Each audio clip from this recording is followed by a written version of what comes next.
अस्सलाम वालेकुम, welcome to the course again. आज हम पढ़ेंगे एसिड रेन के बारे में। तो एसिड रेन पे बात होगी।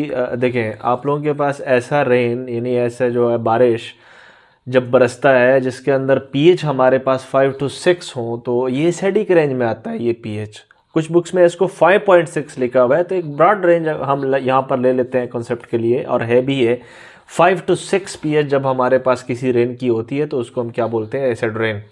इसको हम सेकेंडरी पोल्यूटेंट कहते हैं। सेकेंडरी पोल्यूटेंट वो पोल्यूटेंट होते हैं जब हमारे पास प्राइमरी पोल्यूटेंट जो है it is form when primary pollutant react in atmosphere. देखें, हमारे पास carbon dioxide, sulphur dioxide, H2O, ये प्राइमरी पोल्यूटेंट है। ये हम डायरेक्टली हमारे पास एंथ्रोपोजेनिक मैन मेड सोर्सेज वगैरह इस पर मैं बात कर चुका हूँ।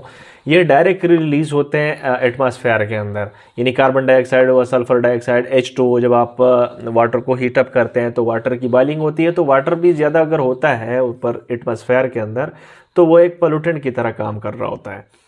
तो ये जो है हमारा प्राइमरी पोल्यूटेंट है। ये प्राइमरी पोल्यूटेंट्स जो है ये आपस में रिएक्ट कर रहे होते हैं एटमॉस्फेयर के अंदर, कुछ नए प्रोडक्ट बनाते हैं, उनको हम क्या बोलते हैं? सेकेंडरी प्रोडक्ट बोलते हैं। यानी ये प्राइमरी पोल्यूटेंट तो ज़मीन से डायरेक्टली एटमॉस्फेयर के अंदर चले गए, अब ये आपस में एटमॉस्फेयर के अंदर ये पोल्यूटेंट आपस में रिएक्ट करके सेकेंडरी पोल्यूटेंट बनाते हैं, एक पोल्यूटेंट बनाते हैं जिसको हम सेकेंडरी पोल्यूटेंट कहते हैं।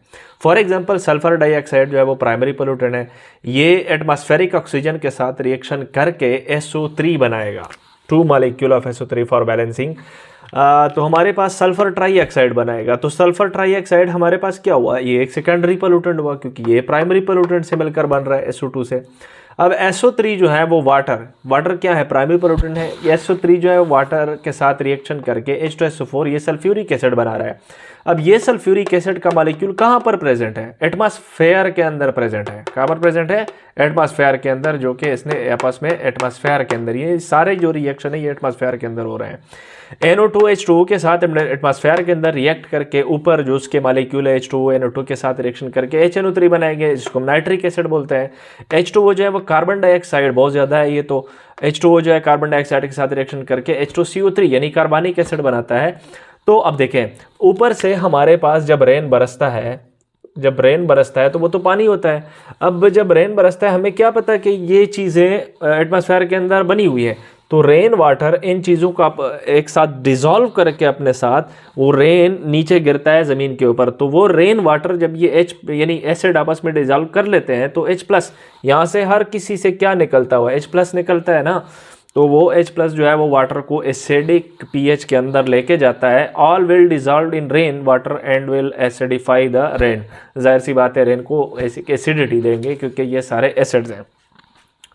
आते हैं एसिड रेन की इफेक्ट्स की तरफ। तो ये बिल्डिंग को डैमेज कर लेते हैं, खासकर उसके पेंट्स को डैमेज कर लेते हैं। फॉर एग्जांपल आप लोगों ने एक बिल्डिंग को पेंट दे दिया, जाहिर सी बात है पेंट हम जब देते हैं तो उसके अंदर मेनली कैल्शियम कार्बोनेट ही होता है, जिसको हम चूना कहते हैं। तो कैल्शियम कार्बोनेट जो है वो ऊपर से H2SO4 देखे, एसिड रेन के अंदर H2SO4। अब वो रेन जब बरसता है अगर उसके अंदर H2SO4 होगा तो क्या होगा? यहाँ पर आप लोगों के पास कैल्शियम के ऊपर डबल पॉजिटिव और वहाँ पर सल्फेट के ऊपर डबल नेगेटिव। ये कैल्शियम जो है वो सल्फेट के साथ रिप्लेस होकर कैल्शियम सल्फेट में कन्वर्ट हो जाएगा। कैल्शियम कार्बोनेट डैमेज हुआ ना, तो ब्यूटी जो बिल्डिंग की ब्यूटी थी वो क्या हो जाएगी? ख़त्म हो जाएगी। और कैल्शियम और कार्बोनेट और H2 आपस में मिलकर H2 और कार्बन डाइऑक्साइड बना लेंगे। मेनली जो है वो कैल्शियम कार्बोनेट की जो ब्यूटिफिकेशन है वो चली गई। मेटल लॉस हो सकता है। देखिए फॉर एग्जांपल एक कूला आयरन जिसके ऊपर आपने पेंटिंग नहीं की हुई है, अगर उसके ऊपर एसिड रेन बरस रहा है जिसके अंदर H2SO4 या HNO3 कोई भी एसिड डिजॉल्व है, तो वो आप लोगों के पास देखिए इस आयरन को सल्फेट के साथ रिएक्शन करके in the presence of H+ यानी H2SO4 जो है उसके ऊपर जब हम डालते हैं तो क्या निकलता है? इसके ये रिएक्शन मैंने एसिड बेस के चैप्टर के अंदर की हुई है। जब एसिड को किसके ऊपर एक मेटल के ऊपर गिराते हैं हम, तो हाइड्रोजन गैस और आयरन सल्फेट यानी एक साल्ट बनता हुआ नजर आता है। तो किसकी लॉस हो गई? आयरन की लॉस हो गई। प्लांट को भी डैमेज कर सकते हैं। मेनली प्लांट के जो लीफ है उसके ऊपर जब ये रेन बरसता है तो लीफ जो है वो डैमेज होता है, जिसकी वजह से फोटोसिंथेसिस जो है वो स्टॉप हो जाती है। तो जाहिर सी बात है प्लांट की डेथ होगी।